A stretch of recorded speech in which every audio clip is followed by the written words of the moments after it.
Hey, Bill, how you doing? Good, and yourself? Thank you for your patience today with all of us. And we had some technology issues. You may not have observed them, but it's okay. We're here today. It's all good. It's all good. Hey, we're in this together, aren't we? Indeed, we are. And in fact, what we're going to do is I'm watching the right hand side here to see, waiting for people to arrive. So once we get a little bit of a collection of people, I'll start and kind of introduce you a bit, and then I'll leave while you present, so I'm not on the screen. And then how long? And I'll just jump back in. What, after 45 minutes or? Something like that. 45 minutes is fine. Might be 45, might be 50 minutes, depending on Yeah. what I show. When do you want me to start sharing my screen? Sharing Uh, once I hand it over to you, I'll say, Brian, the floor is you, and off we go. sounds good. Yeah.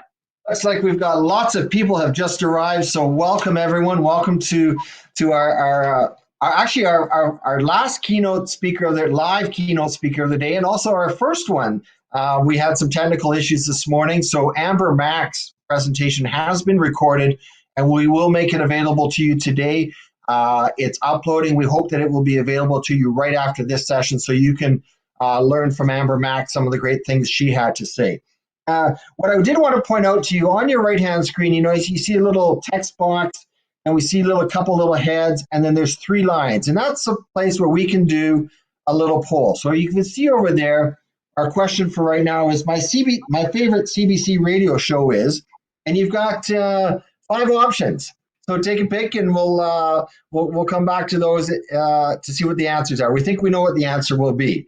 Our presenter today with us right now is Dr. Brian Goldman.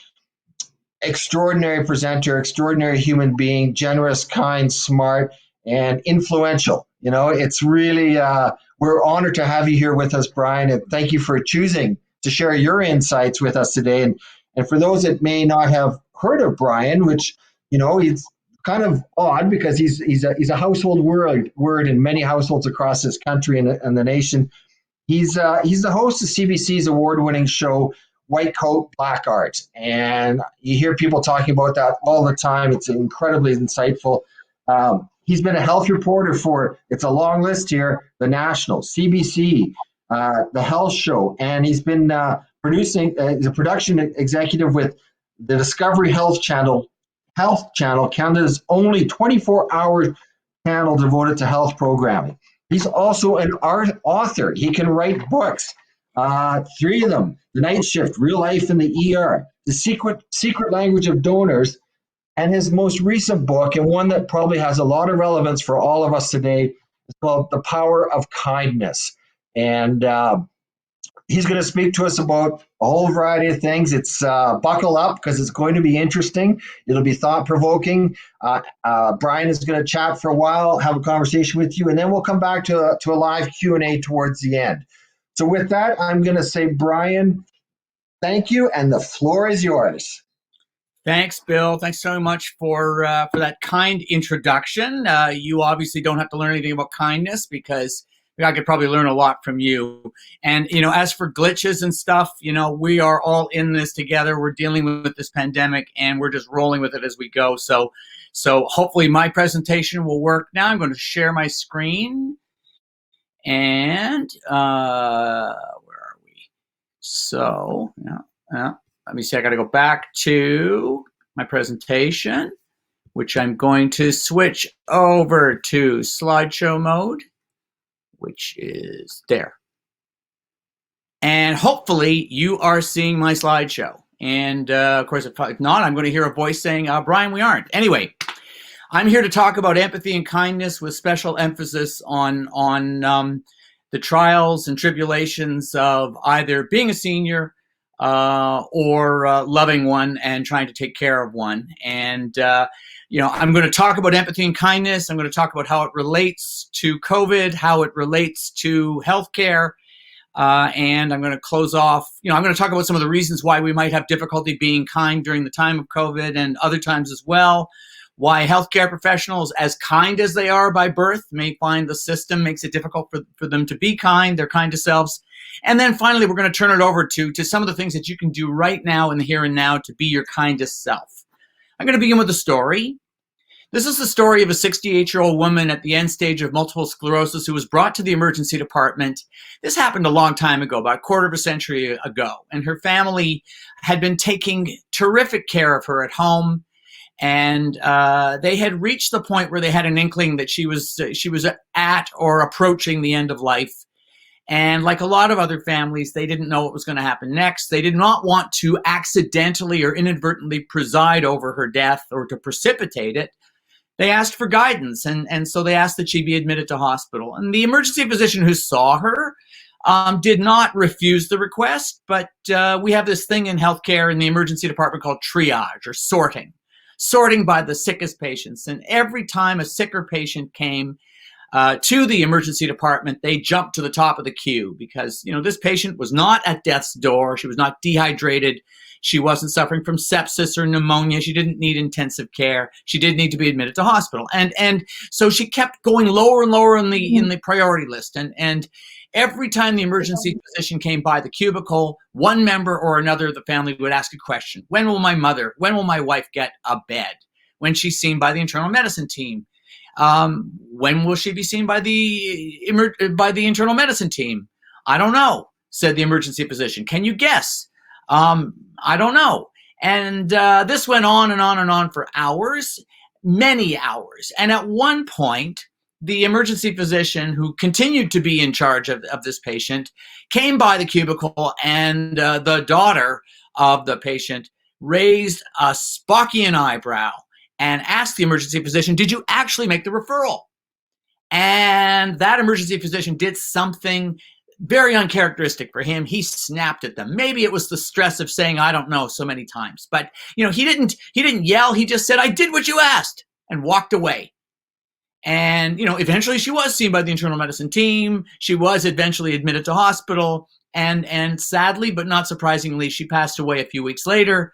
And a few months after that, the physician received a letter, a beautifully handwritten letter from the husband of the patient, accusing him of unkindness and inviting him, the emergency physician, to come to a meeting with the family so that he could learn the things that he might have wanted to know about while his patient was still alive, what kind of a mother she was, what kind of a wife she was, member of her family, member of the community, as was pointedly written in the letter, to see if there was any residual kindness beneath all of the brusqueness shown by that emergency physician. Ouch. That's quite a letter to receive. Well, in this presentation, I'm not telling tales about other people. That was my patient, and I was the emergency physician on duty. And I have to say, it came at a different time in my life, in my career. I was very defensive. I didn't like saying I don't know. I was terrified, imposter syndrome. I was terrified that the family would say, well, God damn it, if you don't know, get somebody here who does. That I would be replaceable and replaced. But that's me focusing on me. I did go to that meeting, and they told me all the wonderful things about my patient, and they cried and I cried, and I'm happy to say that today we're friends. But Brian. Yeah. Brian, sorry to interrupt, but we can't see your slides. So if it's not working for you, that's okay. You can tell your stories without the slides if you like, but we were having a little trouble seeing your slides. So thank you for cutting in. Thank you for cutting in. Sorry about that. No, don't apologize. I will now see if I'm able to share that. Okay, let's try that again. Thank you. We're not very far into this. Okay, now you're going to see the forever, and I will switch over to slideshow, and hopefully you'll get the slideshow. Thank you, Bill, for cutting in. We're good. All good.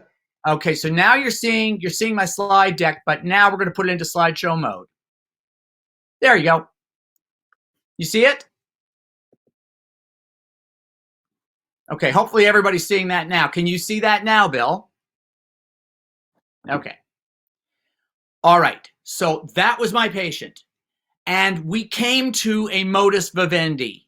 And they understood me, and I understood them. And apparently they told me 25 years later that I promised them I would never forget what they said. And apparently I didn't. But I don't even remember saying that to that family. I can tell you that I did not understand what it was like to be that family until many years later, when I saw my father. This is a photo of, and I hope you can see this photo of my late parents, Sam and Shirley Goldman, on the occasion of their 60th wedding anniversary. And my mom had Alzheimer's dementia, diagnosed at the age of 70.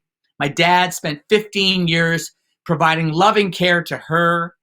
And he was everything to her, from her travel agent, her social companion, her bookkeeper, her travel agent, everything up till and including becoming her personal care aide.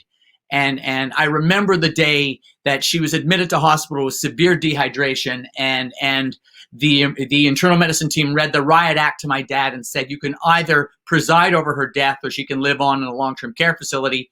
I was there when he transferred her to a long-term care facility, when it broke his heart. And then 6 months later, he had his first heart attack.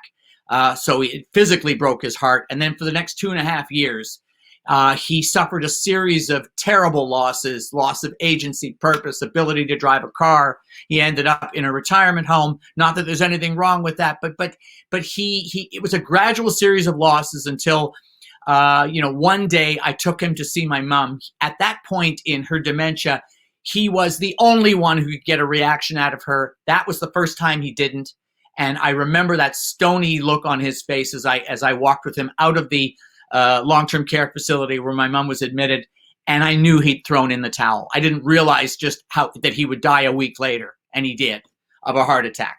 So this was the first example up close and personal that told me exactly what that other family was going through, and it really set me on this journey to learn about kindness and empathy, both professionally and personally, and to share that wisdom with you, which I'm doing right now. My dad, of course, was one of what the Canadian Institute for Health Information refers to as informal family caregivers. I call them unpaid family caregivers because that's how we value people in our society, that perverse way, by how much money they make. And according to CIHI, not too long ago, there were 8.1 million informal family caregivers in Canada. There's probably more today. They're providing an ever expanding number of hours. That's number of hours per year. I can tell you that personally right now, for an immediate family member, I'm providing about 5 hours a week, and it's going to be more as the years go on. And I'll tell you a little bit about that in a while. But the interesting thing is, if we paid these people a salary to provide this loving care for a parent, a sibling, a niece, a nephew, a partner, they would generate at least $25 billion a year in income. That's how dear and how valuable the care that they're providing. And that was before COVID. And these are some of the latest statistics on COVID. In many provinces, including Ontario, Quebec, Alberta, and British Columbia, we are either in or heading into the third wave. A sharp peak in new cases caused by the variants of concern, including especially B117, and we're not quite out of the woods yet. I know the vaccines are coming, and we're thrilled about that, but we're not quite out of it yet. And we know some of the issues that have been created by COVID itself that are over and above the lack of kindness and empathy that we see in healthcare. The first of those, I want to highlight two of them. One of them is the restricted visitor policy, which was enacted at the beginning of the lockdown a year ago, labeling essentially family caregivers as, or mislabeling them as, visitors. And I can play a little tape of Donna Morgan's dad, Russ. Russ was hospitalized with a stroke, and Donna Morgan, who was used to being there at the bedside each and every day until the pandemic. Let's listen to a little bit of Donna talking about her dad, and I hope you can hear this. Please jump in, Bill, if you can't. Well, it's just been terrible because the worry that we have about both his physical health and his mental health being so isolated is very overwhelming, and it's been very difficult for my mother. She's coping with being on her own for the first time in 64 years, and then worrying about her husband so much and not being able to stay in touch with him very well. What's it been like for your dad? I think he is lonely and bored because he has some dementia. Sometimes he has to remember that he's had a stroke, and then he also has to remember why none of us are visiting him. And it can be very heartbreaking on the phone when we get the opportunity and we have to explain to him why we're not there and we wish we were there. Before the hospital closed the ward to visitors, how often were you able to see him? We were there every day. You know, my mom and myself most days, but always at least one of us there every day. And in addition to visiting him, would you help care for him? Yes, we often tried to go over a meal time and just assist him. You know, he has some use of his right arm, which is good, but his left side is paralyzed. And so we would help him, you know, open the packages and containers for his lunch and, you know, get him the things he needed. So that felt like a very important thing we were doing, and now we're not able to do that. And that is just one of tens of thousands of stories like that.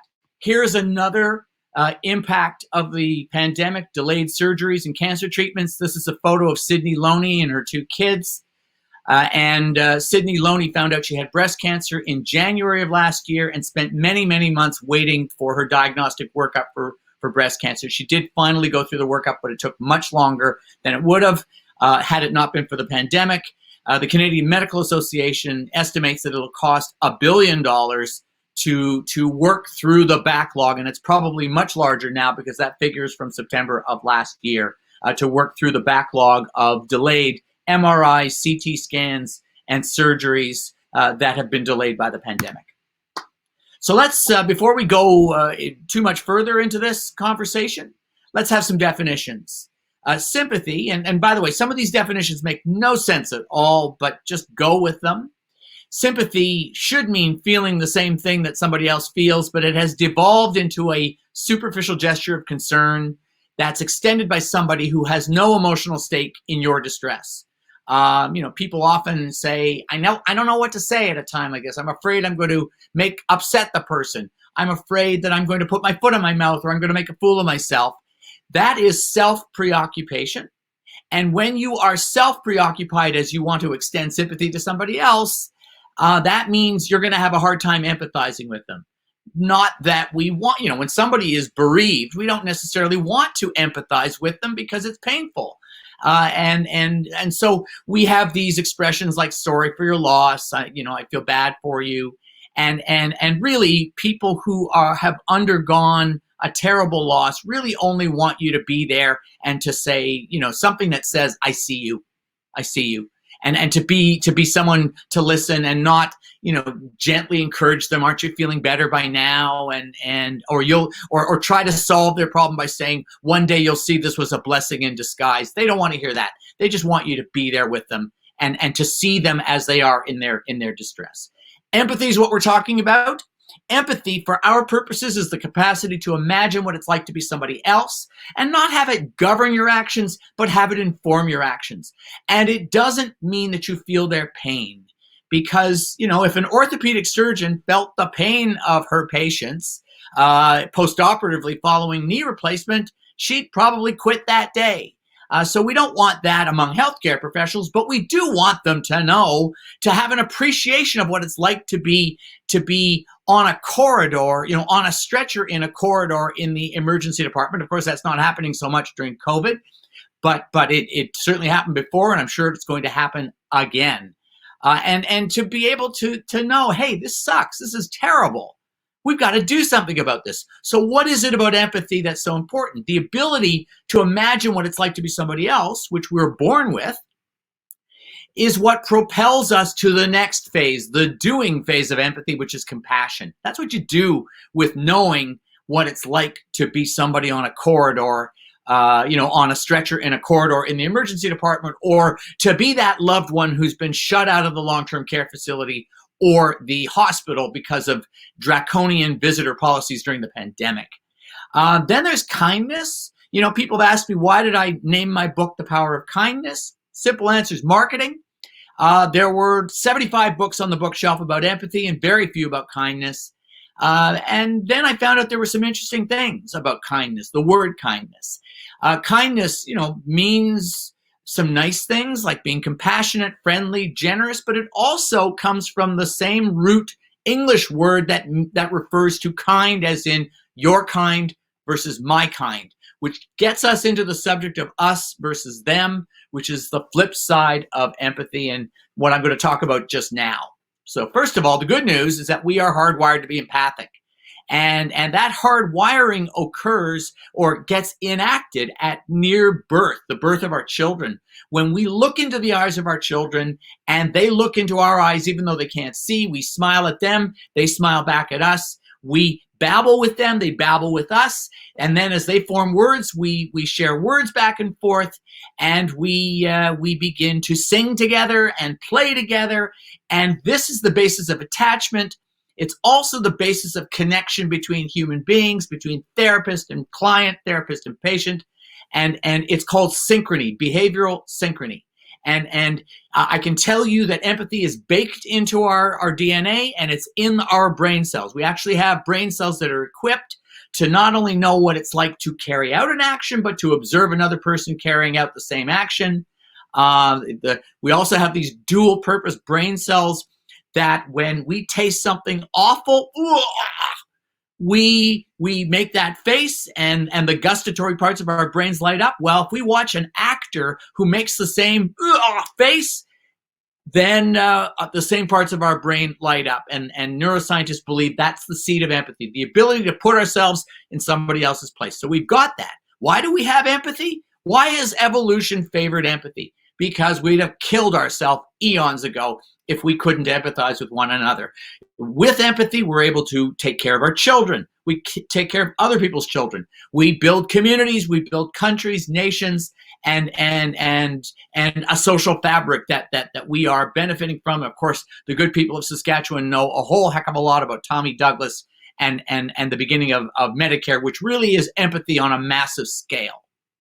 So that's one tendency. That's in our big brains, our frontal lobes. But we also have this other tendency, and it's in our primitive or reptilian brains, and it is the capacity within nanoseconds to look at somebody's face, their facial features, their tone of voice, and decide, are you one of my people or are you the other? So self and other, in groups, the psychologists call it, and out groups, friend and foe. And if I decide in that nanosecond or two that you're my friend, I'm going to give you the benefit of the doubt. I'm going to say you're kind, empathic, industrious, generous, charitable. And if I decide you're a member of the other group, I'm going to say the exact opposite. You're unkind, you're lazy, unempathic, stingy, uncharitable. And why would we have this equipment? Because there was a time when we had enemies who killed us. And I don't mean animals, saber-toothed tigers, that's true. I mean that we stepped out of our cave and somebody hit us with a club or a bow and arrow or a knife, and it was handy. There was survival value in being able to decide friend or foe. It's a little different in a society where you have laws. Although we slip back into this primitive brain, I certainly do it whenever I'm in downtown Toronto traffic, at least pre-pandemic downtown Toronto traffic. You know exactly what I'm talking about. So why don't we kill each other all the time? Well, our giant frontal lobes bring that empathy to the table and suppress this urge to divide the world into us and them, with one exception: when we're under a lot of stress. So remember, stressful times, monetary stress because of a family crisis, a family emergency, stress because we got cut off in traffic and almost got into a car accident, and of course stress during COVID. And so it's no accident that we're suffering from a lot of the fallout of increased stress caused by COVID, and that's going to be a major pillar of the rest of what I'm going to be talking about for the next little while. So let me talk about, I started off on my journey to write The Power of Kindness to look at, why we in healthcare are not as empathic. Why was I unkind that day to that family? And what is it about people in healthcare, good people born with the capacity to empathize, who are less kind than we think they ought to be? Because after all, you wanted to be a nurse, you wanted to be a doctor, a physiotherapist, a social worker, a paramedic, etc. So why are you unkind in the moment? And it turns out there's a lot of system factors. Inadequate staffing that puts us under time pressure. I in the emergency department, I'm a jitterbug. I'm constantly, like on a pinball, a head on a swivel. I don't have 5 seconds for a pee break. And it's not lack of time. If I knew I had 20 seconds, I could be empathic to any one of you. But for the fact that if I'm distracted by 9 other things and I'm terrified that a patient's about to die while I'm spending 20 seconds with you, it makes it hard to be empathic. We have stressors, we have system bureaucracies, we have inefficiencies. How many times do I have to key in my password during a shift? And how many times do I have to change my password? And I can go on and on and on about that. COVID, I've already said, is a major stressor. Complex clients, patients, meaning that every time I'm going to visit a patient in a cubicle in the emergency department, I have to bone up on them by meeting them virtually or online, by reading their old records before I walk into the room. That is important work, but it also takes an extra 10 minutes per patient. And we tend in our healthcare system to value outcomes as more than we value people, even though we wouldn't say that. That's the way we've lined up the system. This is just a reminder that of the stress during COVID. It's been particularly stressful for personal care aides or personal support workers who have experienced excess coronavirus deaths in long-term care. These are photos of just 2 of the many personal support workers who have died during COVID-19 because of those early days in some provinces having lack of PPE and the fact that PSWs had to work at multiple long-term care facilities, maybe plus a little bit of home care, and that put them at greater risk of getting COVID and giving it to others. Here's Donna Thompson. Donna Thompson has been on our show, White Coat, Black Art. She's been an unpaid caregiver 3 times. She wrote a wonderful book called The Unexpected Journey of Caring. It'd be worthwhile listening to her because she's got a lot of important things to say. She's been an unpaid caregiver for her son, Nicholas, her mother, Marjorie Higginson, who passed away in the last few years, and as a teenager, her father, her late father. And she told us that the type of nursing that families are expected to take on today is unprecedented, particularly like Donna, parents of kids or young adults with complex illnesses.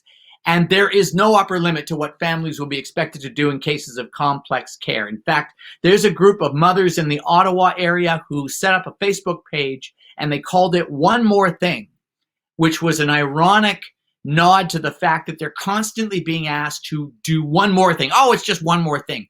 One more piece of equipment to maintain. One more protocol to go through. One more thing that they have to do. And for them, we can't forget that COVID has been a series of one more things for them.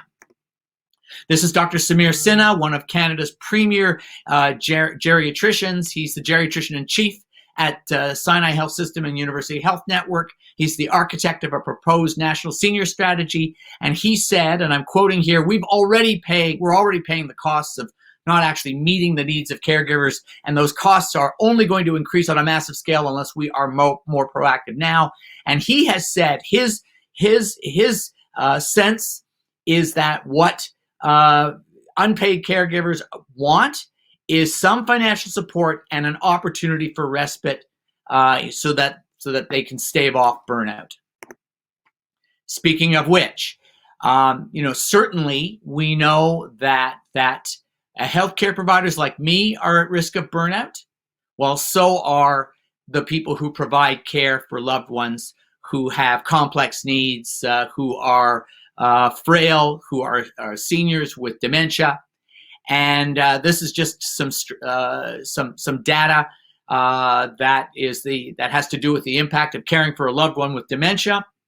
23% of those partners, family caregivers, or children experience a higher level of stress hormones. 15% lower level of antibody responses, which puts them at increased risk of infections, including COVID. Elevated stress hormones lead to hypertension and diabetes. Lower immune response increases susceptibility to the flu, to COVID, and it increases the risk of cancer. It's no accident that bereaved survivors and loved ones of those with dementia are at higher risk of developing cancer in the months and years following. So, what are some of the sources of COVID stress that you might be feeling? Working from home, keeping watch over kids in virtual learning, older parents in declining health, precarious employment, or small business, loneliness and isolation, technology malfunctions. I can tell you that I lived through all kinds of brownouts with my Zoom calls until I changed my internet provider. And then, of course, there are the curveballs, which are completely unexpected. And I'm just going to share one with you. This is personal. In 2019, my sister was diagnosed with frontotemporal dementia. Her husband, my brother-in-law, is now showing clear signs of dementia and has been recently diagnosed. Their 27-year-old son has cognitive and emotional issues that are related to his early orphanage experience in Romania in the post-Ceausescu era. I'm second power of attorney for property and personal care after the spouse, and the spouse in both cases is now unable to fulfill that role. So I'm experiencing a series of curveballs. And so I'm not just talking at you or to you, I'm one of you. I'm experiencing these right now, trying to take over financial affairs. My brother-in-law is just well enough right now from the standpoint of dementia to be very upset with losing the ability or the capacity to take care of his family and drive a car and all of those issues. And just, now I have the responsibility as the brother and brother-in-law to make sure they get their COVID vaccines.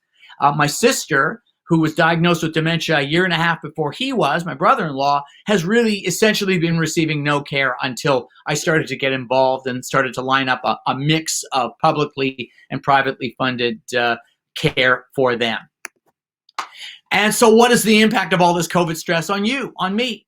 According to the Center for Addiction and Mental Health, 50% of Canadians reported worsening mental health since the pandemic, 44% feeling worried, 41% feeling anxiety. Rates of insomnia are up 50%.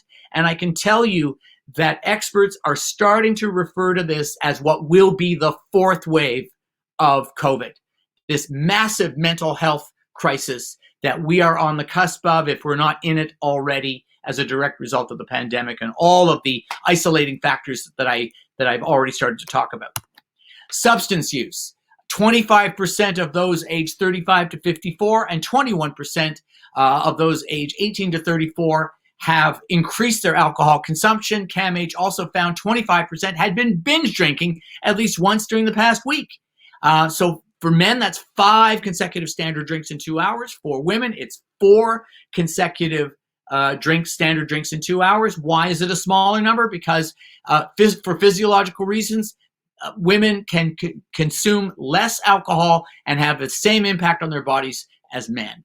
A standard drink is 13.6 grams of alcohol, which I believe is about 5 ounces of wine, 1 can of beer, and about 1.5 ounces of hard liquor.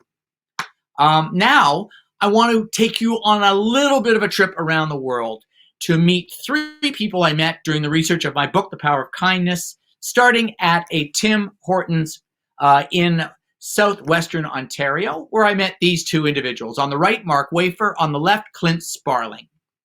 Mark Wafer in 1996 bought the first of what would be 6 Tim Hortons restaurants, and by the time he sold them a couple of years ago, they were the most profitable Tim Hortons in the entire system, which is saying a lot because they're very profitable enterprises. At least they were before the pandemic.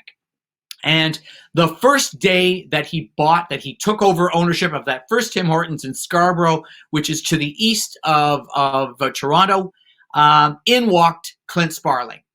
Clint Sparling was about 21. He had never worked a day in his life, and he asked for a job.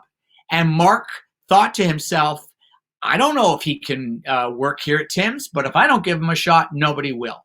So he hooked up with Community Living, which is a vocational counseling service, and they provide life skills training, respite care, and some residential care for adults with developmental challenges. And they set up a life skills schedule. They taught with Mark how to do the job. They taught him how to navigate the public transportation system, how to comport himself at work. And about 3 weeks later, he graduated, and Mark attended the graduation. And then Clint went to work.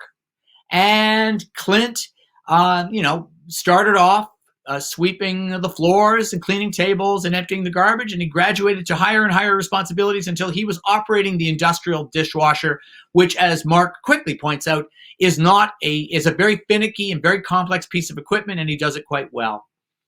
Mark went into this thinking that Clint would be his most challenging employee, and by the end, he realized he was his best employee.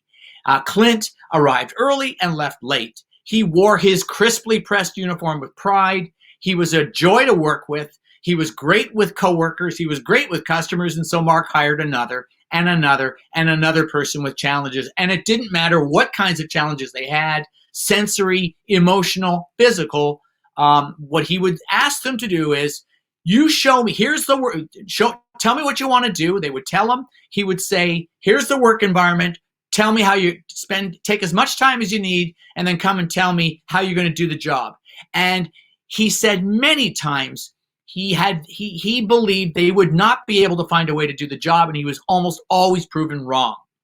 And along the way, something interesting happened. By the end of his tenure owning the 6 Tim Hortons, he had the most profitable Tim Hortons in the system, as I've told you. So what was his secret? He's selling the same, ice caps and double doubles and donuts and all kinds of other, lunch items. So what's the difference? The difference was turnover.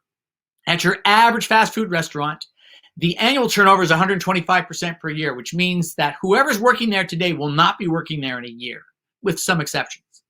Not at his Tim's. At his Tim's, the overall turnover rate was around 50%. And turnover is money. He estimates that it costs about $3,200 per hire to recruit, in-service, orient, equip, and train each new hire. And so if you have half the turnover and sell the same donuts, you're going to make quite a bit more money. So that was the first thing. The second thing he noticed is that the industrial accident safety record at his Tim's was the envy of the entire system. It was much better. Why? Because persons with disabilities don't make the same foolish mistakes that people who don't have disabilities make, like, standing up on a chair to change a light bulb and then falling and breaking their leg, and etc. So they're safer employees. They're more reliable employees. The other thing he noticed was that the entire ethos in his, the mood, the attitude was a happier place. Why? Because the customers and the coworkers recognize themselves in persons with disabilities. And so, he sold his Tim Hortons, and, other great things happened. He became an advocate for inclusive employment. Clint has become a motivational speaker. He got married, and he owns his own condo, and he continues to work at the same Tim's that he worked in when Mark hired him. So that's a happy story, but it doesn't tell you why Mark hired Clint in the first place. Well, it turns out that Mark was born deaf, completely deaf. And it's not the deafness that made Mark want to empathize with Clint. It was being discounted by teachers, by a principal, by employers, by the police whenever he'd get stopped, and was treated as aggressive or angry or oppositional when he simply couldn't hear what the police officer was saying when he knocked on the window. And so he developed deep empathy for those who are discounted because of their challenges or disabilities, and he was determined to create a workplace where he empathized with persons with disabilities and created a positive workplace for them, and I'd say he did. Stop number 2, Japan. Japan is, in the perception of many people in the world, a generation ahead of the world when it comes to dealing with the silver tsunami, where 27% of people who live in Japan are age 65 and older. And we think they have multi-generational families, but they don't. Just like us, they have small nuclear families with falling birth rates and fewer stay-at-home adults. And that's a photo of Tomio Hasegawa, who was one of 25,000 retired day laborers in Osaka. He's one of very few people who is able to live in his own home despite the fact that he has no family. He has a personal support worker who comes in 3 times a day.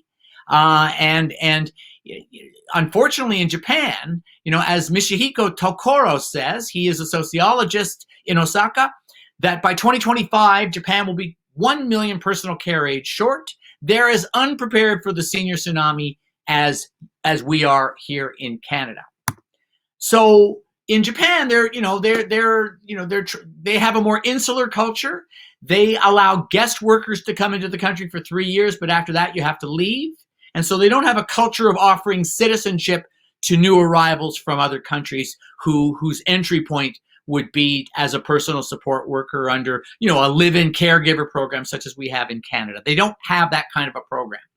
So they're taking a different approach. One thing they're trying to do is to create robots, care bots. And this is Shigeki Sugano from Waseda University demonstrating a robot called 21 that can lift a senior in and out of a bed or in and out of a car or on or off a toilet seat. Is also dexterous enough to toast a piece of bread and butter the toast. The problem with this guy is that he costs, or she costs, $250,000 US. So just a concept car, and will not be in a nursing home anytime soon. What will be, though, and is already, are robot companions. And there are many kinds of robot companions. There's a baby seal that is called Paro, that is actually inspired by baby seals in the Gulf of St. Lawrence, actually cries out like the baby seals in the Gulf of St. Lawrence. And then there's this guy who's called a telenoid. And I visited a long-term care facility in Sendai where they had a problem with agitated seniors who were sunsetting. They had dementia, unengaged, apathetic during the day, and up all night and aggressive, until a weird-looking, strange-looking robot companion called Telenoid arrived. This little guy, think of it as a preschooler's torso with little head, with a head and rudimentary arms and legs, and it hugs you and it talks. Through a teleoperated voice by a caregiver nearby. You're going to see exactly what's going on there. So you can see there is a social worker who's covering her mouth because she's the voice of the telenoid. And in this video, you're probably going to have trouble hearing the sound. You may hear a little bit of the singing. Just look at the subtitles. You're going to see this telenoid get passed around from person to person. These are 3 seniors who sunset before at this long-term care facility. So come and see how they respond to telenoid.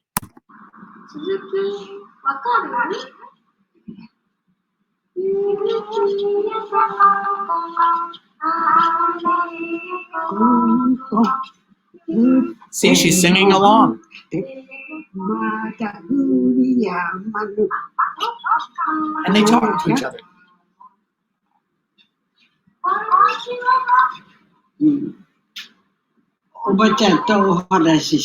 These residents say things to the telenoid they would never say to the care providers. Some of them think it's a real baby, and some of them know that it's not.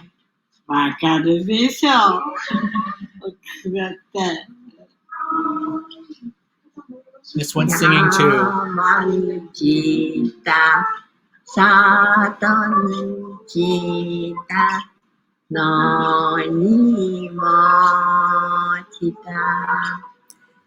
And there's no novelty factor. Like, the novelty factor remains. It doesn't wear off. It means that whether they play with the telenoid once or 1,000 times, they enjoy, because they see this as a real child, and they gravitate to children. It costs about $15,000 US, and we're starting to see them show up in long-term care facilities. Third stop on my little visit, Country Meadows. I visited there because I heard that they had a very calm atmosphere on their memory floor. You can see Lori Quick there in the purple jumpsuit, who is spending time with Dorothy. There's no agitation there among seniors, no use of physical restraints, no chemical sedation. If an 87-year-old with dementia says, "Where's my grandma? Why isn't she here?" They don't say, "Have a cookie," to try to distract them. They don't say, "Oh, your grandmother's dead," because they have a compulsion to tell them the truth. And they don't participate in therapeutic lies, saying, if you walk down the hall, I'm sure you'll see your grandmother, believing that by the time they get to the end of the hall, they'll have forgotten what they wanted. So what's their secret? How do they avoid all of those pitfalls? They practice something called validation, and it was developed by Naomi Feil. You can see her there. She was 87 years old at the time. She'd be about 89 now. and she's with Gladys. And if you ever want to see a striking YouTube video, just Google Naomi File, and Gladys. According to the validation hypothesis, it's a method to connect with people at the end stage of dementia. She posited that their behaviors are not, those repetitive vocalizations, often in their first language, gestures like tapping on a wheelchair. These are behaviors that she says are meaningful symbols of unfinished core personal issues. And she's developed a method to validate these gestures and the feelings behind them. And she teaches caregivers how to do that. And when you do that, it lessens the intensity of agitation and behaviors and increases the likelihood that that person will feel calm and participate in day programs at the long-term care facility.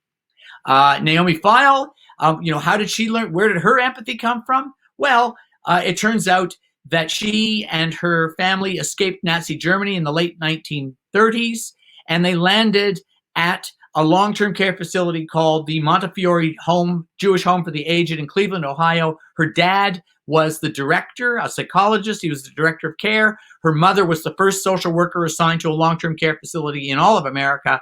And because they were poor, they lived in the long-term care facility. And so Naomi's next door neighbors were seniors. Some of them had dementia, and she developed deep empathy for them. And she understood, because she lived with them long enough, she understood, what they might be saying, and her speculations on the motivations were often spot on as a direct result of that.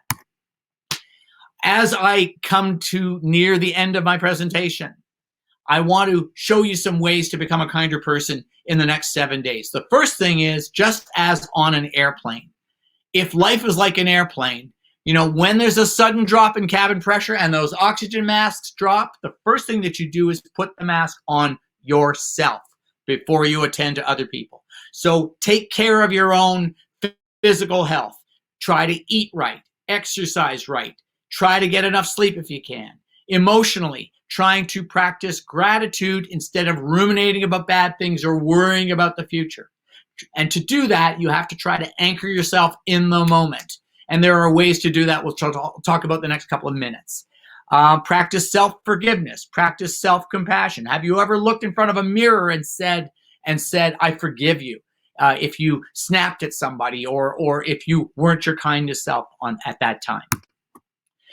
Here are some of the things that we've talked about on The Dose, on my CBC podcast. Walking. Walking is a tremendous way to get some exercise and to be mindful. Of course, check with your doctor first, make sure it's safe for you.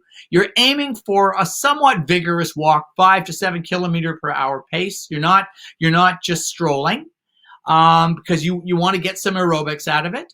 Start at 10 minutes per day for the first 3 days or so, with 3 weeks, and then increase by 5 minutes per day until you get to 30 minutes per day. I often combine this with mindfulness. So and that's what I'm really stressed out. By the mindfulness, I mean, I note the feeling of the cool air on my face, the sound of my breathing. If I hear a bird or the sound of other people talking, I note that.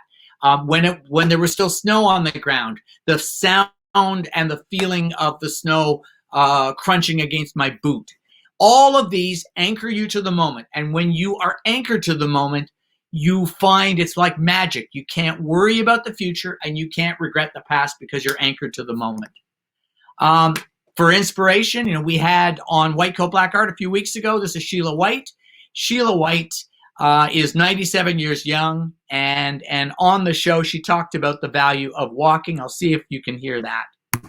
My name is Sheila White, 97. Here are the top 5 things I do to build resilience. Yeah! I stay physically active and use my Fitbit to keep track of my steps. Some days I do 8 or 9,000. I don't often do 12. There it is. You feel good when you exercise. If I'm out picking up things, I find about an hour and a half or so is enough for a time, and then I sit down for a few minutes and then can start again. Some people can't walk all that much, but if they do as much as they can, that's good. I like to find ways to challenge myself mentally. I read the paper. I get about 6 different magazines. I got, I don't know, 200 or 300 books. So I always have something I could do. When I graduated from high school, I worked on a farm all summer for 10 cents an hour. And hard work, too. I really worked hard. I was a wireless operator, and we were listening in. Squadron we had was convoy patrol and anti-submarine work. And then when I went to normal school and got my teaching certificate, and I taught phys ed and English and socials.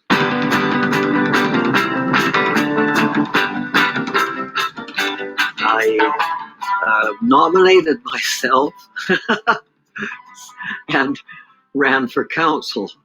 I didn't make it the first year, but I made it the next 18 years. I really like to be with family and friends and keep in touch with them all, too. It makes me feel good. I like people. And I like to chat with them. We can't do too much together now, but there are a number of people I would like to see and to do more with when we can again. And I hope that day comes soon, but I'm afraid it's going to take a while. I make sure that I'm engaged in my community as much as possible. Well, there's always something to be done. There are people to meet. There's lots to do if you look around, and there's always volunteer work too. And I've done quite a lot, I guess, over the years of volunteer work, which is, you could feel proud that you're doing something. You don't want to boast about it, but you join many others who are helping in the community and helping other people. And that's a good feeling. My motto is do what you can and get on with it. Isn't she amazing? She just completely makes my day. Anyway, much of what she does involves staying in the moment. There's many ways to do that. There's breathing. And by the way, breathe through your nostrils. Don't be a mouth breather, because if you breathe through your nostrils, you'll be amazed at how much more energy you'll have. Noticing physical sensations and noticing nature. So there's nature all around us, but if you can walk through a park, so much the better. Self-talk, I've already said. Forgive yourself. Be compassionate with yourself. Practice self-kindness, because if you can't be kind to yourself, you're going to find it hard to be kind to other people without feeling resentment. Fitbits, Sheila White talked about Fitbits, and congratulate yourself when you get that nice vibration feeling, which I get whenever I run my 10K every other day. And then the last thing I want to say, these are the immortal words of Voltaire. Perfect is the enemy of good. And I tweeted this out today. We often get upset when we expect perfection from other people. When was the last time you were perfect? If I'm not perfect, if I can forgive myself for not being perfect, then hopefully I can forgive others for not being perfect too. I think we've got some time for questions, and I'll be happy to answer them, and I will stop sharing right now.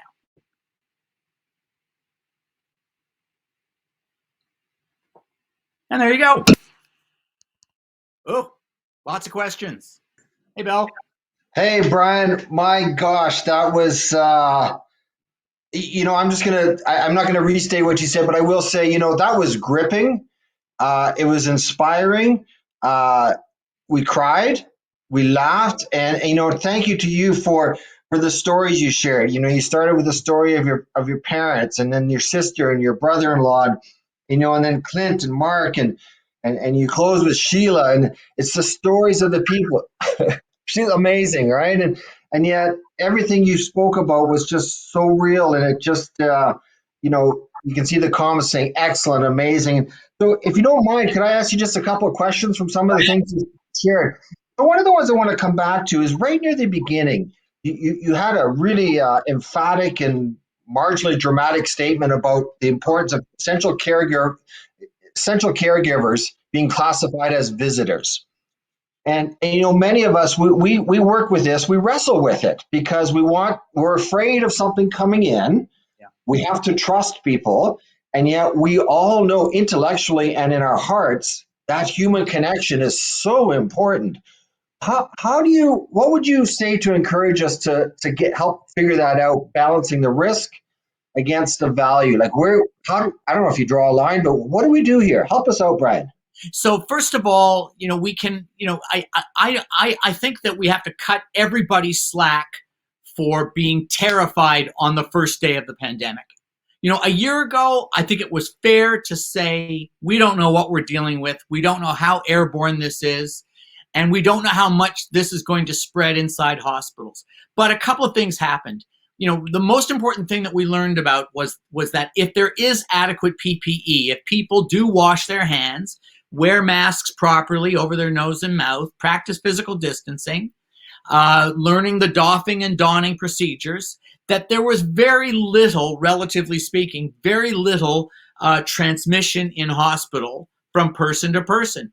And the science began to reveal that the issues that led to the transmission of COVID in institutions was more related to workers bringing COVID into long-term care facilities and retirement homes because they worked at multiple places, that they may have had factors in their own lives, like living in multi-generational families, working at jobs where there was inadequate PPE.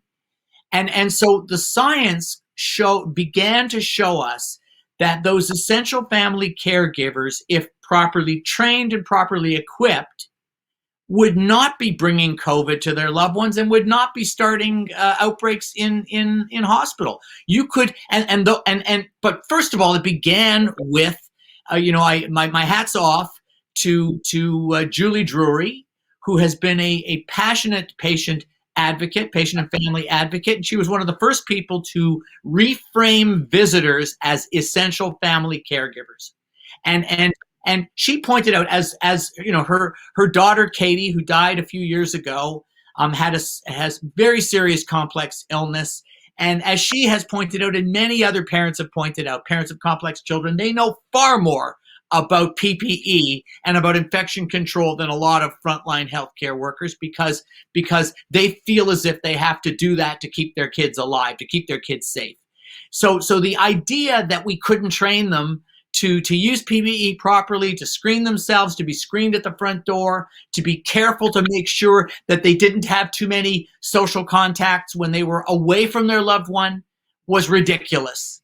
So the science, led the way. And if we had simply followed the science, then much sooner we could have allowed or permitted those essential family caregivers to be at the bedside. Today there's no reason why we should be excluding them from hospital. And to me, it just drives me crazy. It breaks my heart when I see just how difficult it is for people to be at the bedside of loved ones. We did a show just recently on White Coat Black Heart about patient and family-centered care 1 year after the pandemic. And I'm sorry to say it is still taking a back seat to dealing with COVID right now. I know that's probably a longer answer than you wanted, Bill, but no. A lot to say about this. Yeah, no, it's a big issue and it's a lot of unpacking. And I just, I want to link back to you put up a great slide and shared some great stories about Donna Thompson. And Donna Thompson presented just before you, and she's fantastic, right? She's a great friend of ours. We love her. But she talked about the democratization of knowledge and how we need to make the information accessible. And it aligns perfectly with what you're talking about in terms of, for families as caregivers, share the knowledge. help them learn. So that's a really great. I'm going to take it as advice and borderline direction for us to follow, because that's And Bill, I'll also tell you that healthcare providers, frontline healthcare providers, ignore the wisdom of patients, former patients, families of former patients at their peril, because we are often experts in disease. They're experts in their loved ones, and they have this massive N of one experience looking after their loved one through a myriad of healthcare problems, and they often have great things to share. Good advice. So I want to get time for one more question. Go ahead. Yeah. So, you talked a little bit about the flip side of empathy. Empathy is us versus them. And, that has certainly been magnified, in the past year. It's been coming along. I don't know how much was created by the pandemic, but it certainly amplified, some of what's going on. And I don't want you to focus on sort of the them part of it, but how are we going to get through this? How do we as human beings find a way to become more us and not them, if you will? I could talk for a long time about that, but I think the major thing that we need to do is address the stressors in our society. I've said that stress is what promotes that us and them attitude, and it's interesting, when we look at what's going on in the United States, we're beginning to see a change towards taking care of people who are disadvantaged in society. And we've been doing a lot of that in Canada, and I think we need to do a better job. The more we address the socioeconomic inequities that we have, the more that we make sure that there's decent health care for all, that there's income support for all, that kind of levels the playing field as much as possible, as much as our society wants. It's our society, it's our taxpayer dollars. We can decide how they should be doled out. The more we do that, the more we reduce stress. For instance, we don't blame frontline healthcare workers for getting COVID. Why did they get COVID? They got COVID because they had to work in multiple institutions, because they're not being paid an adequate wage, because they don't have sick leaves. So these are the kinds of, if we provide those, we reduce the stress. When we reduce the stress, people will naturally resort to their most empathetic selves. They can't help it. It's in their nature when your stresses are taken away. So that's the most important thing that we can do. Wow. Yeah, that's so insightful. And I think, one of the things I want to say to you, and then I want to turn it back to you to give you the final word before we say goodbye and steer everyone to Amber Mack's show next, is, in the past hour, every day is filled with beautiful moments. We see that everywhere we look around if we want to see them. And you, Brian, you gave us some very beautiful moments today. The telenoid, that will last with many of us. That image of the seniors with the telenoid, just completely engaging as if everything was just a regular day. And so for what you shared with us, these beautiful moments, the stories about Mark and Clint, just so beautiful. So thank you for sharing that with us. All of us appreciate it. And all of us were fans of you before today. We are now super fans, no question about it. So I'm going to turn it back to you before I close the session. What do you want to say, your final words here to us? My final words to you and to everybody, thank you for spending for this opportunity to spend some time together. Just every day, find one thing to be grateful for. Just do that, and you will feel better. And when you're having a bad day, do something nice for somebody else. Do something nice, unexpected for somebody else. You'll feel better, and they'll feel better. Excellent. Kindness at its best. Thank you, Dr. Goldman. We are so happy to have had you here today. To everyone that's on the call, coming up next is Amber Mack's recorded version from what she was supposed to do live for us this morning. So we want you to, when you leave this session, click on the Amber Mack recording. It's great. There's some really great things in there. So I know we're a little past what you may have allotted for your time for today, but hang in there. It's going to be an excellent recording. We'll see you in that next session. Brian Goldman, have a kind day. You too.